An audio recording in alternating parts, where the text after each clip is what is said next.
Hey, hey, hey, you are joining the Cover One Fantasy Show, and I am one of your two amigos. Can you be a two amigo if the third is Yeah, missing? dos amigos. Dos amigos? Okay, I'm one of your dos amigos.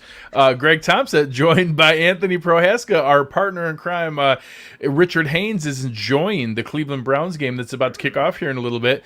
Anthony, Mageddon is upon us. I don't know if you follow JJ Zacharyson on Twitter, is the late round quarterback guy. He said, in full sincerity, he said, I've been doing fantasy for 20 years. This is the worst bye week I can ever remember. Like the most impactful fantasy players at once being off all at the same time. I've never seen it like this. And I was like, oh, well, that's, everybody on Twitter, it's hyperbole and exaggeration.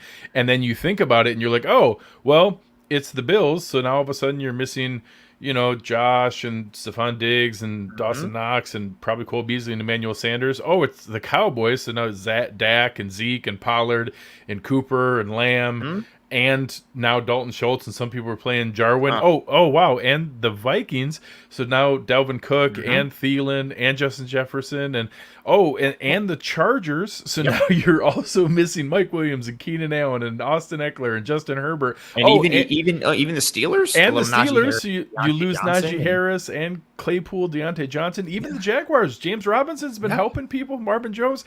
The six out of the six teams, I kind of rattled through.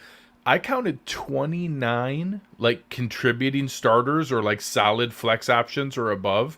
29 fantasy players missing for this year. It's just unbelievable that the way the teams stacked up, and there's actually most weeks the NFL only has 4 teams on bye. Yes. This is one of the few where there's 6 teams, and it happens to be 4 explosive offenses and 2 teams with some good fantasy players. It's crazy some of the lineup decisions going on this week are ugly. It's absolutely by Mageddon, which was a fantastic coining of the phrase there by you. And it's funny. It's something we talked about in our FFPC team when we drafted that together. We were going through things and it was like, okay, like here's someone we'd like to take, but the bye weeks don't line up with these other guys. And if we do that, we're completely screwed come week 7.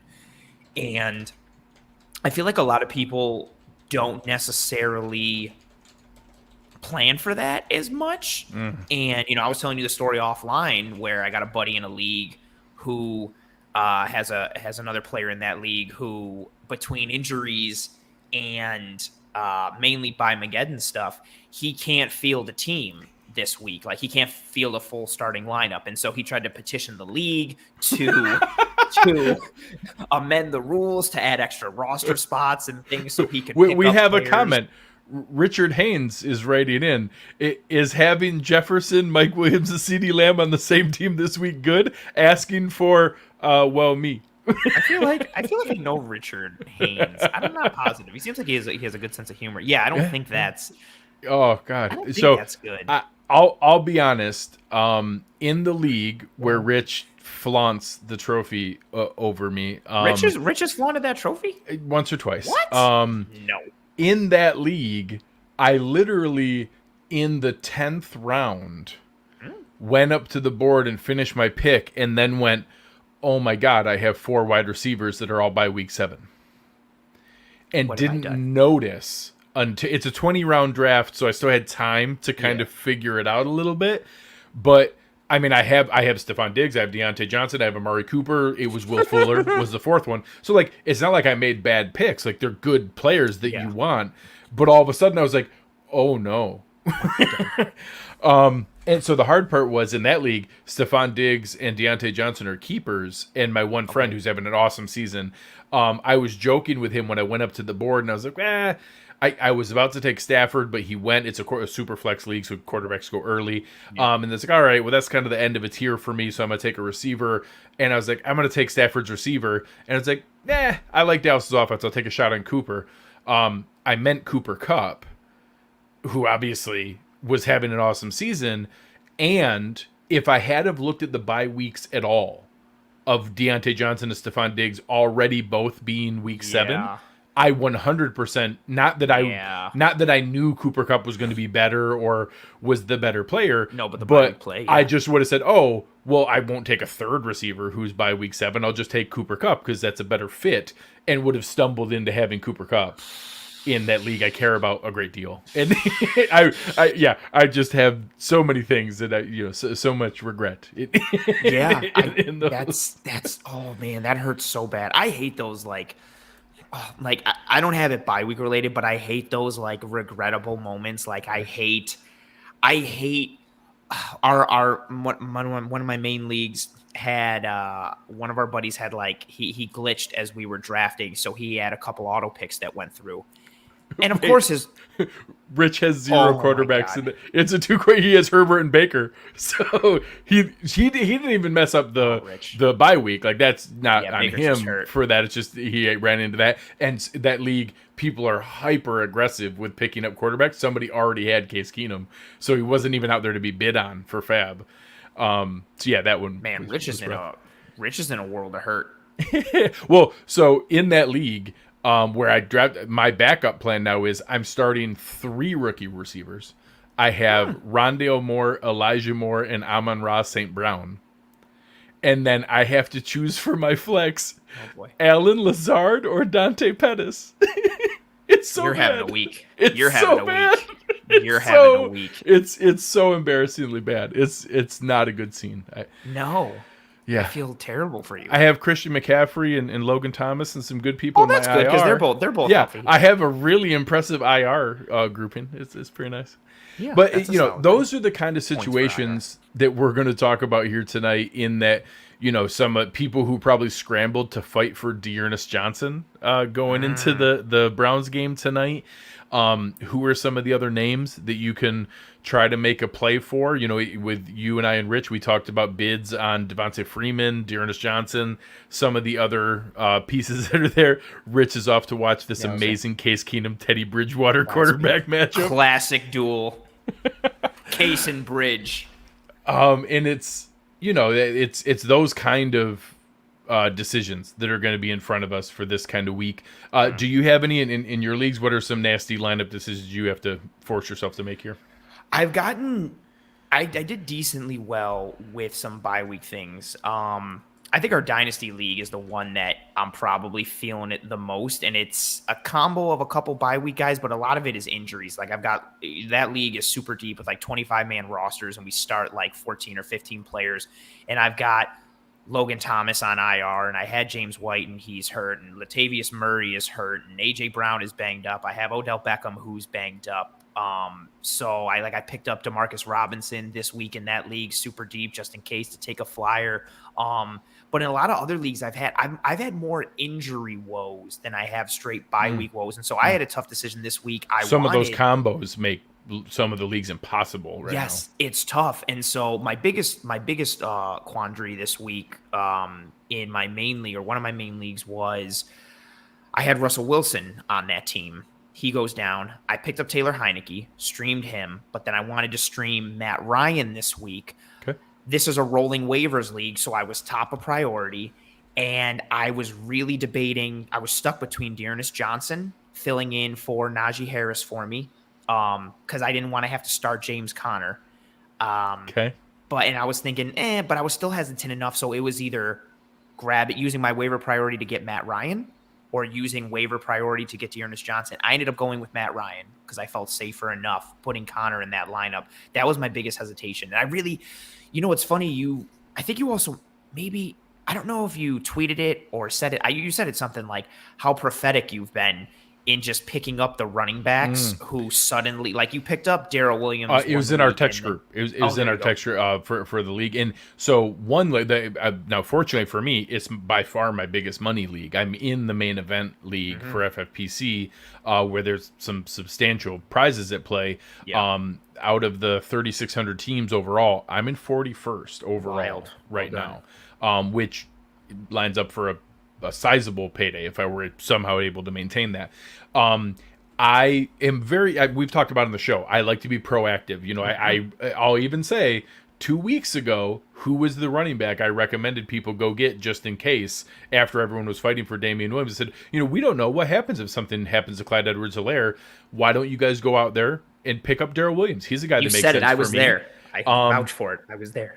And all of a sudden, if you had been proactive and done that for free, you didn't have to spend your number one waiver priority. You didn't have to spend, so in that league, I happened purely randomly, I took a flyer on Cordarrelle Patterson after the first week, being like, well, all right, I guess maybe he's going to be a thing. I got him very cheaply. I took a flyer early on both Damian Williams and Khalil Herbert. I had them before that happened. Darrell Williams before that happened. Like 4 weeks in a row, I picked up the hot guy the week before the thing happened. Pure dumb luck. You're a curse. Not dumb, but like just lucky guesses in that, hey, like, all right, so every single week, I recommend that to everyone. If you have any bench spots, if somebody goes to an IR spot, if something's there, like, rather than an extra at any other spot, go pick up a valuable running back's backup. Just have a guy that just in case, and if it doesn't matter, then the next week when you need to make a FAAB bid to have your backup defense or your backup quarterback, your backup tight end, well, then drop the guy because nothing happened. But always going into the week, any extra roster spot that you have, grab an extra running back so you can give yourself that flexibility and that luxury of, hey, maybe you'll get him ahead of time before it matters. In that same league, I grabbed Dearness Johnson last week when the stuff was going on where Nick Chubb was out and that, hey, we're not sure. All we have left is Kareem Hunt. I was like, well, all right, I guess I'll take a shot at it.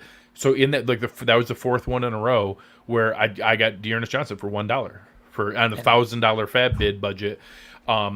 Just now, that's very fortunate. I'm not saying like it's not like I can tell the future. No, but it crazy, comes from it's a good process. Work. It's good process, and that foresight and that proactivity. Like your success with that, I've had that success in more drafts that for years. Like Alvin Kamara's rookie year, I was just like, you know what? Like I'm going to take a flyer on. I liked him in college. I'll take a flyer on him late. I know he's the backup to Peterson and Ingram, but we'll see what happens. Or deciding, you know what?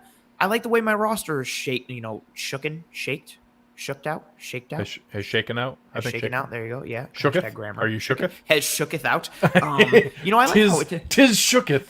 Tis how my I'm not even gonna continue with the old English. Tis shooketh. How I like how my roster has shooketh out for these first 12 rounds or whatever. I'm gonna grab Alexander Madison now. I don't have Cook, but whatever. I'll take Madison. Like grabbing those guys early. Or I'm like early in the season process in the draft is cool, but then I love having that foresight, and you've hit on it tremendously this year, getting out ahead of things several weeks in advance, and especially again if you have that roster spot, why not? Like if you pick up Darrell Williams and he never plays, okay, it doesn't matter. If you don't need that roster spot that much, cool, take a flyer like that. I mean, now if you've suffered injuries or certain things are going on and you don't have that roster flexibility, that's a whole nother different matter. But if you've drafted well, two things I love to do, I love to have multiple defenses to be able to stream and play different matchups, and I love taking flyers on guys who I think like, oh, you know what, this guy could be a thing, if this guy gets hurt, or taking Rashad Penny or taking Alex Collins. Ironically, he's mentioned down there because the guys ahead of him get hurt. Ballpucks, this delightfully cute puppy also plays fantasy, so that's cool. Is adorable. Oh, fantasy playing dog. Why don't we have that on this show? That is a gimmick we need. So asking who should I start needs to pick 2 at flex in a PPR league. We have Tim Patrick, Alex Collins, AJ Green, Jamal Williams, Khalil Herbert. Injury wise, obviously Tim Patrick's going right now in the next 10 minutes, so we'll speak quickly on him. Alex Collins was a DNP today and is looking less likely to play this weekend. DJ Dallas is a smart pickup if no one snagged DJ Dallas in your leagues. Khalil Herbert is the opposite. Damian Williams has not cleared COVID protocol and is still not practicing. So out of those 5, I'll say Khalil Herbert and maybe slightly Tim Patrick. Khalil Herbert is a definite for me. Yeah. A hard definite based off. I was between Patrick and Green. Jamal Williams' usage has fallen off quite a bit, and the snap count for DeAndre Swift has rose significantly. So Williams is out for me. Collins is out for me. It's Patrick and AJ Green.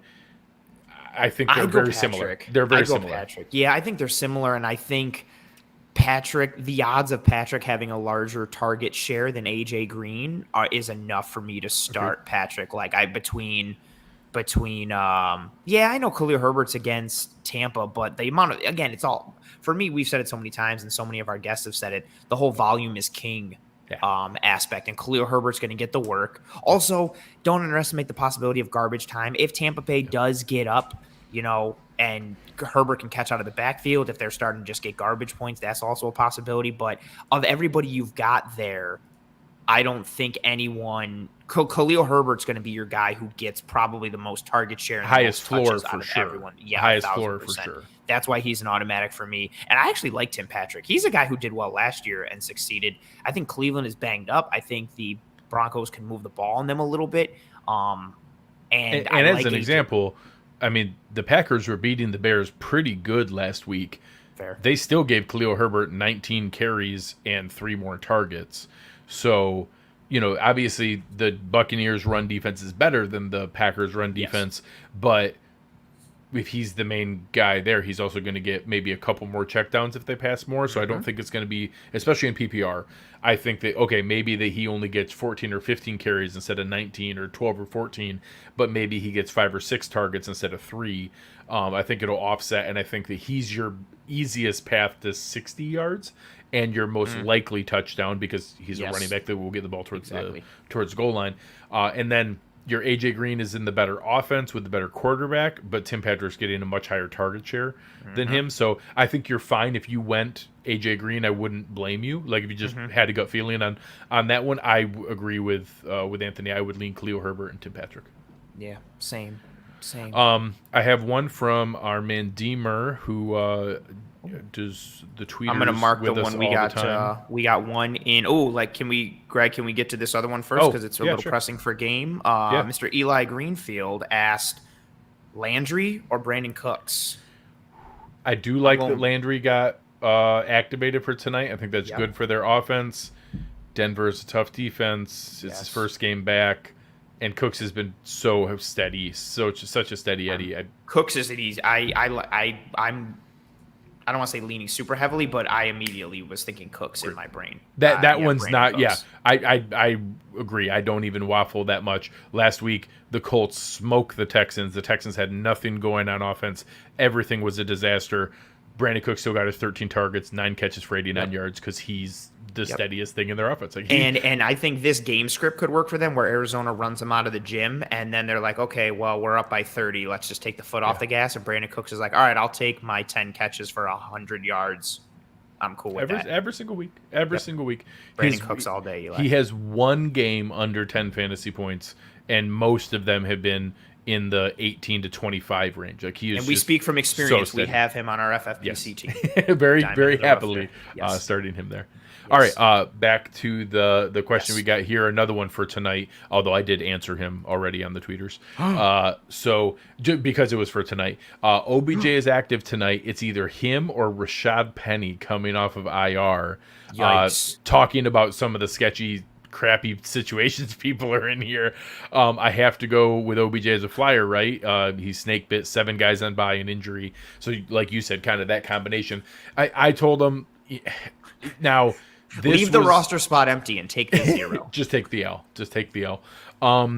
So Rashad Penny is interesting. He hasn't played football in a long time. If Alex Collins is out, I think DJ Dallas is the beneficiary. I mean, you never know. Like Pete Carroll could just pull a 180 on us, and boom, Rashad Penny steps into some 60-40 split. And they do love Rashad Penny. They love him like crazy. I even might like him. Say Alex Collins and Chris Carson were out for the year. I like Rashad Penny the rest of the year more than DJ Dallas. Remember how hard I tried to get us to draft him in our FFPC team? Rashad Penny? Yeah. I was like, let's take Penny. What do you guys think about Rashad Penny? How about Rashad Penny here? And you want to know what? Week 12, it's going to pay off. We're going to make a move for Rashad Penny, and we're going to ride him to a championship. It's all about the long con. So this one, I thought it was pretty straightforward, even though, with OBJ, you have the absolute possibility that he goes out there the first drive, dives for a ball, lands on his shoulder, and is out the rest of the game. Yeah, which is why I'm not playing. High risk. High risk. Yes, Any league that you don't have to, you don't correct. want to. But to the point there, this is a terrible situation, even highlighted by the fact I love his comment below saying, such a bad week. I'm not even starting a kicker because I don't want to drop Bass. Yeah. Like, I love the gamesmanship of that potentially and playing the long taking an con L on probably like 8 to 10 points maybe from a kicker. That's playing tough. that long con. And, it sucks with the potential variability with Odell, but it's, I think, higher. He has a higher floor than Penny because I think there's more uncertainty and more variability. So yeah, I would go with Odell there. Ooh, this is a very interesting one. I'll let you lead this one off. Drop OBJ for Jerry Judy or Devonta Smith. What's I should actually be closer to Judy because I have Sutton in a league. When is Judy coming back? So Jerry Judy practiced. He has been labeled as whatever the term is, eligible to return, intended to return, designated whatever that is. Return. That's the word I was looking for. Designated for return. Shooketh. He was shooketh. He practiced, and I know Vic Fangio said how impressed he was with how good he looked. So next week, maybe. Yes. So especially with the 10-day lead up into next week, where the extra practices are, I think Jerry Judy is going to be playing next week, is my opinion. Okay. What's really interesting with this one? So, oh man, Devonta Smith, right? Like, I feel like he gives you more certainty. Oh, FYI, I already have Sutton. Interesting wrinkle. I have Sutton, which I want to say matters more emotionally than analytically. Like, that actually doesn't matter in who the guy should be with OBJ versus the other two. Unless you're in a you're in a league where you can't start two Broncos. A single Bronco, time. Like a one Bronco league. That's my main league. If you're in a lone Bronco league, like, then I get it. What kind of league do you play? PPR? Bronco? Lone Bronco. Lone Bronco. I play about Murray in that league. I had no fan, but like somebody wanted to trade me Cortland Sutton, I couldn't because I don't want to drop no fan. Because love Bronco. And interesting. Yeah, it matters more, I think, like in your what you get hung up on than it does like. I've been so busy hating on the Eagles. I need to look at like the actual progress of Devonta I feel Smith. like I should lead this because as you guys have attached our resident Eagles expert. Yeah.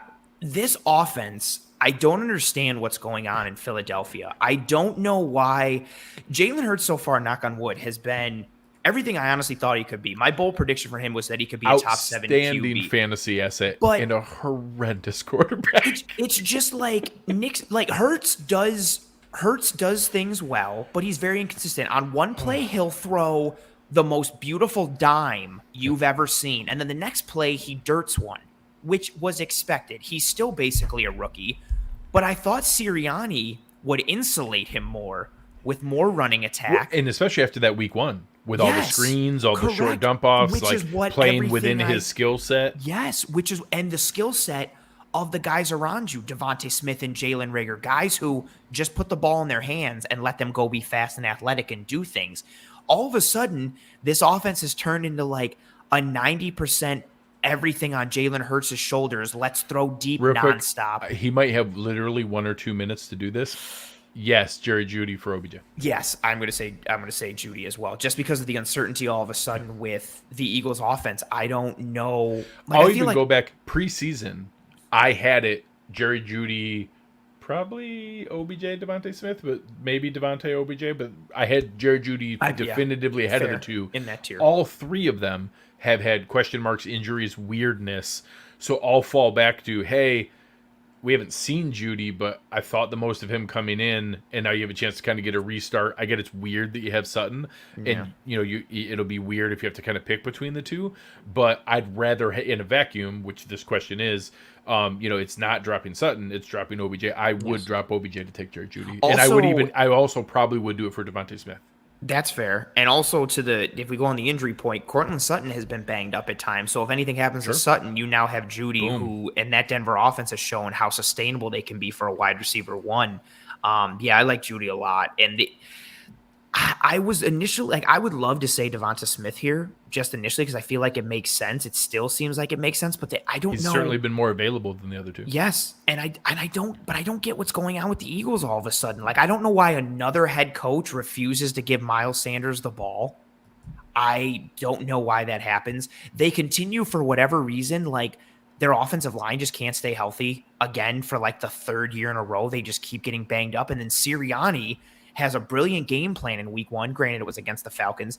And it was all of a sudden like he was like, man, that game plan really worked. Now let's do what the Chiefs do with Mahomes for Jalen Hurts. And everybody's just like, ooh, like you're not – he needs – insulation and you need to bring him along, and it's almost like Sirianni. No joke. It's almost like Sirianni's getting a message from upstairs in the office to say, hey, we need to know what we have here in Hurts. I don't need an insulated view of what this guy is. I need to know, can we depend on him, or do I use my 3 draft picks next year on there? And it's almost like Howie Roseman is pulling some strings, which he would never do that. He would never hire a coach that everyone around the league was shocked by because he thought he could be a puppet. No, he would never. Yeah, it's a weird, like, I honestly think that's a very plausible thing. Like, I feel bad saying that because I like Nick a lot. He's from my hometown area. It's awesome. Oh, yeah, it was just, this was a huge shock. Like, it was a big step forward from where people assumed or thought he was ready for. And I actually mentioned that at the time of the hire. I was like, man, I hope he's not being set up to fail in this situation for like a 1-year run and then, gets turned around, because he's a smart football guy. He deserves a chance to do this. I hope that they're letting him pull those strings. He's honestly like Miles said he has Javonte. Good Lord. He is definitely not playing in the Lone Bronco League. Lone Bronco. He has been kicked out of the Lone Bronco League. He's in the higher stakes 3 Bronco League, which where you have to start 3 Broncos. He's trying to figure out a way to get his 3rd Bronco. Yes. Had Brandon McManus for a while. I was going to say, this is an all Bronco only league. You can only draft Denver Broncos. So the draft is done after like 2 rounds. Awesome. It's a weird situation with Philadelphia as a whole. That division is all like become so interesting with the progression that Dak has made and what the Cowboys are doing and how Philly looked and how they've fallen apart fantasy wise. And yeah, it's just they have so many playmakers and they're not doing anything with them. Yeah. You would think. And I feel like Howie Roseman's number one thing is like, I don't care what happens. Just nobody use Miles Sanders. I told that to Doug Peterson. Nick, I'm telling you the same thing. He's got a boatload to use Miles Sanders. He's got a boatload of talent, but I hate him. You're not allowed to play him. Should the Bills trade for Miles Sanders? Oh, I would take Miles Sanders in a heartbeat. We were talking offline about our friend that was putting together his list, and that was one of the names on his list. I would trade for Miles Sanders. What does he have left? 1 year? I think so. This is his 3rd year? No, 3rd year. Yeah, I would trade for Miles Sanders, especially with he's had some injury concerns. You don't need to workhorse running back him. You let him start to share. Now that all of a sudden, I don't want to say that he immediately Singletary goes bye-bye, but a Miles Sanders, Zach Moss backfield becomes a very intriguing thing for the Buffalo Bills. So I would not Sanders. Are there any other people you think are trade candidates that are sneaky? I know I heard one thrown out there on the Ringer fantasy show. I want to give those guys credit. Maybe a sneaky pickup ahead of time now is Marlon Mack. If you have an extra bench spot somewhere, what if he got traded to, what if he gets traded to Kansas City? What if he gets traded, so just somewhere, maybe there's an injury we don't know about now that happens between now and the trade deadline on a good team, and then being able to go through. Well played, Roman. Love you, Roman. Well played. That's fantastic. Just some things like that. If he all of a sudden got inserted into an exciting offense, what if it becomes more serious with Chubb and Hunt and the Browns want to go for a run, and you put Marlon Mack behind that Cleveland Browns offensive line.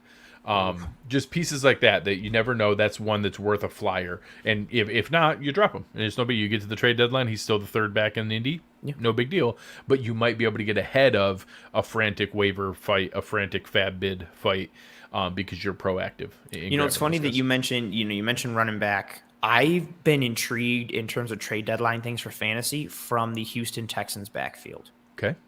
Ingram, a lot of names. Lindsey. You have a lot of names that, I don't know, someone could throw a 6th round or a 5th round pick at somebody, and if you throw them into Philip Lindsay has shown that he can be very fantasy relevant, and he's still young enough to the point that he can do some work. Mark Ingram, I think if he went somewhere else, which I think is the least likely of all of them, if he goes somewhere else, he's potentially goal line work or goal line back type of thing. I don't think they'd get rid of David Johnson, but all of a sudden, if one of them goes, that means that one is going to go to somewhere that's going to use them. And then the other two that remain, all of a sudden now you've slightly more valuable. Correct. That's a backfield that I would like to get a piece of if you have the roster flexibility and they're available, which I feel like Philip Lindsay is probably the most readily available. I see Mark Ingram dropped and picked up. I see Philip Lindsay dropped and picked up. David Johnson dropped and picked up. Multiple. They're in tons of transactions. People have the same thought you do. Like, well, I mean, they got a shot, and then they pick up. Like, I probably got to drop him for somebody else for the bye week. Oh no, my tight end got hurt, so let me drop him for another tight end or whatever. So we're coming to the end here. I know we want to let people go and watch Thursday Night Football. Anthony, any other thoughts for this week on just things you're starting to prepare for as we get into this nasty stretch? How do you approach looking at your bye week? So you someone that tries to look a week or two ahead? Do you try to pick up an extra guy the week before you need them, or do you kind of do it the week of as you go into it? I do it several weeks ahead and really trying to line up. Again, ideally, when I draft, I put emphasis on bye weeks. I'm not going to pass up on a great value just because they share a bye week, but I've already kind of prepped with that. And then, I start looking at it early. If I know who I have out, I went hard with some FAAB for Darrell Williams when he was available next week in my one league because one, I have Gus Edwards in that league, so I've been a little weak at running back throughout the year. And then I have Najee Harris on bye week this week, so I knew I needed Darrell Williams even more so to just help out with the depth of the team, but also ride him for a couple weeks while I have some bye weeks. Oh, and I also needed him because last week I had Kaiir on bye week, so I need I saw that, I planned, went ahead. But ideally, you're starting to look multiple weeks out. I approach that your bye weeks. I approach it the same way for potential playoff runs with defenses. Start looking at things like several weeks, 3, 4, 5 weeks in advance and trying to line things up and figuring out like, okay, this happens in week 13. So in week 9, I can drop this guy for that defense. Or, okay, in this bye week, I'm screwed with wide receiver. Who has the best matchup? Okay, it's, I don't know, Christian Kirk. And he's a free agent, so I'm going to pick him up now. In the Browns-Texans game, straight down the field, Case Keenum, 2 for 2, Dearness Johnson, 20-yard run, 10-yard run, 5-yard touchdown run. I thought you were going to say Odell, and I was going to close this laptop and move and retire. There you go.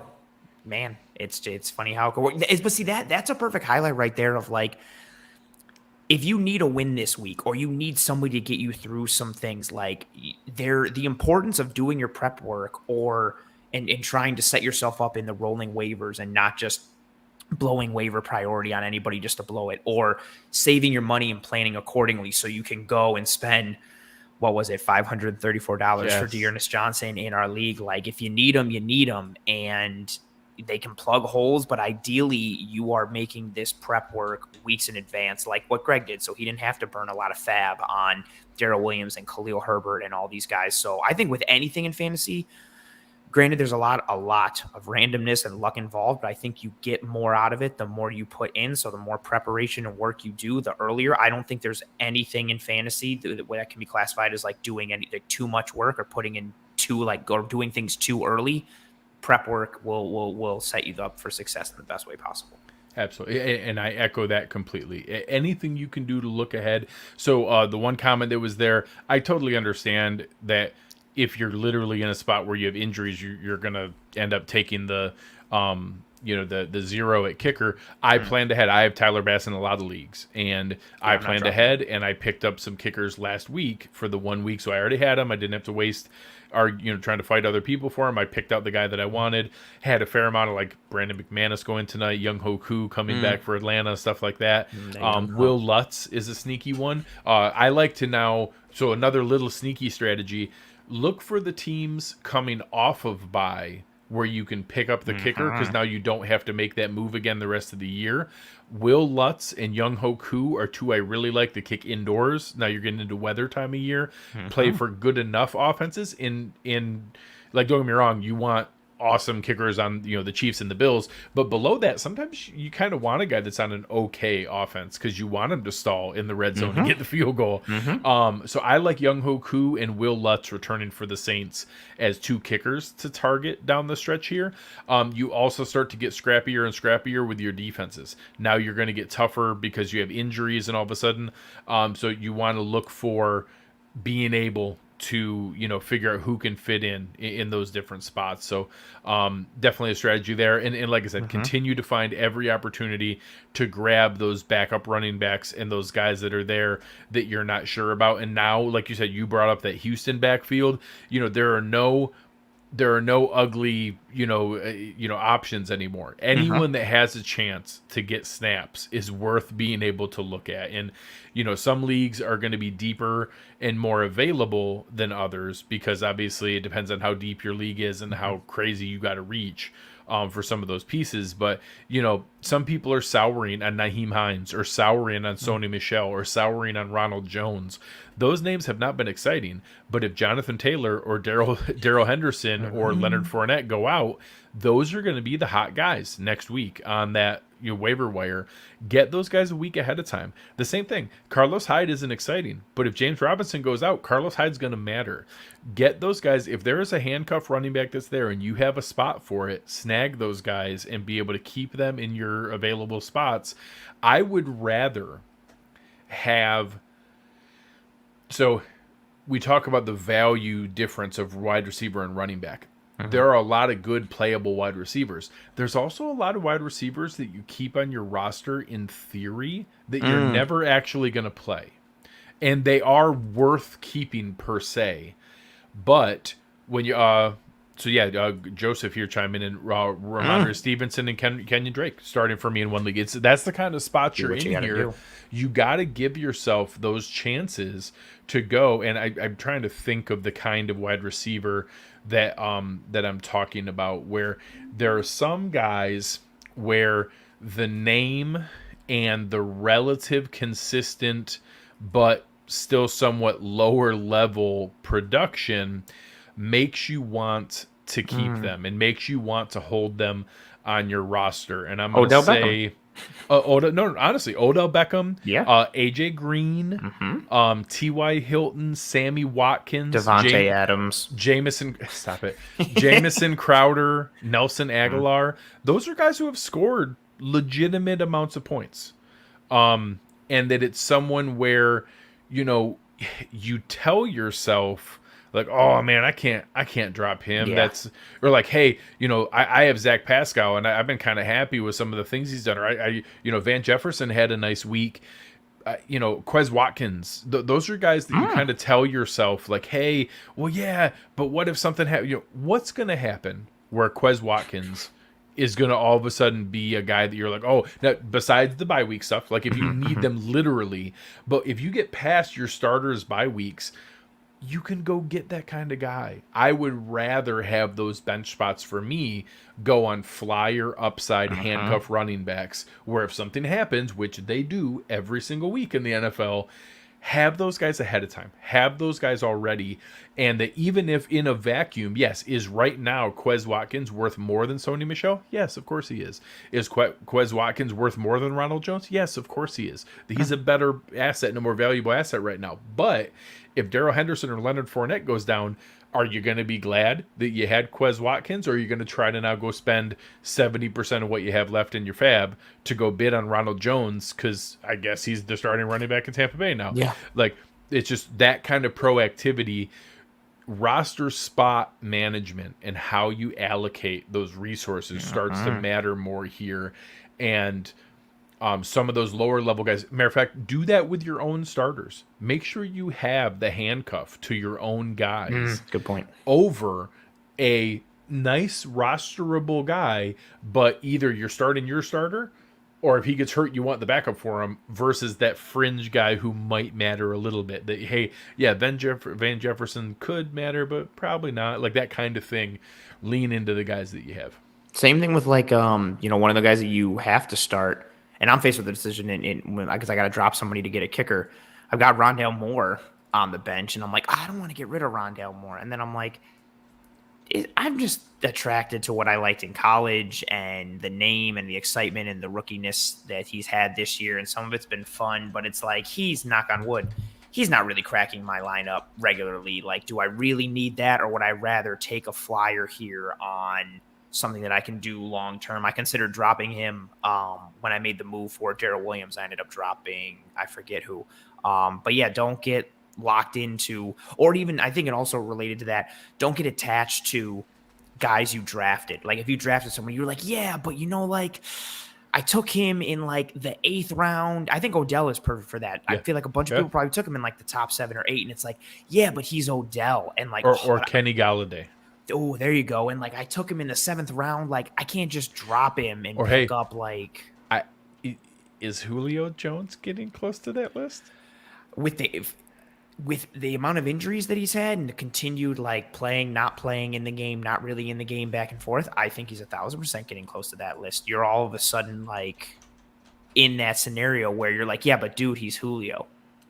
Like, is he at this point living off the name more than he is the production? I would say so. And again, I think a lot of that has to do with the injury combined with the offense that he's in. Thus far, the guy, I'm looking at the rankings so far season wide, the guys around him in the rankings, it goes Cedric Wilson, Julio Jones, Byron Pringle, Chester Rogers, Freddie Swain. That's now Julio Jones' neighborhood. He's now terrible. A Freddie Swain, Chester Rogers kind of guy. Man, I love me some Freddie Swain.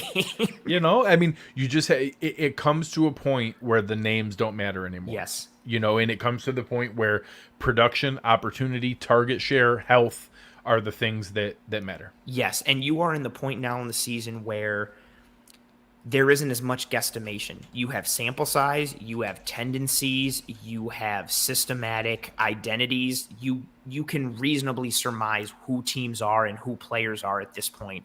And you are in the end game, pushing for a playoff spot, looking for seeding. If you're in a league with a bye week, you're trying to lock down a bye so you can avoid any wild card weekend nonsense and not get eliminated in the first round. Or if you're scrapping to get to the playoffs, you need every single point that you can get. And sitting there waiting to be like, yeah, but like when Julio gets healthy, I feel like he could turn it on. When's he going to get healthy? 2-3 weeks, and you're just going to keep him on your bench until that? Don't stay married to that name or stay married to, well, like I drafted him and I just don't want to give up on him. You need points. You need to look at things pragmatically and practically. And now don't just drop him for the sake of dropping him to pick up somebody, but don't be afraid to go for that flyer or that potential high upside player and hold yourself back from that because you're married to a name of a guy who used to perform at a high level but is no longer doing that. So for tonight, we'll kind of wrap things there. I think that's a great message to be able to share with everyone. But check us out each week here. We're going to be having some fun, giving you guys guidance to get you through the rest of this season, being able to help survive Bimageddon and figure out how to make it through all the injuries and crazy and madness that's coming up. Our partner Rich Haynes will be back next week to have some fun with us. But make sure you check out our sponsor, Underdog Fantasy. Download the app, use promo code Cover1. We'll get yourself $10 free to be able to play around. Make sure you check out everything else going on at Cover One. We're having a lot of fun all over the place. But on behalf of Anthony Prohaska, I am Greg Tompsett. You've been listening to Cover One Fantasy, and we are out.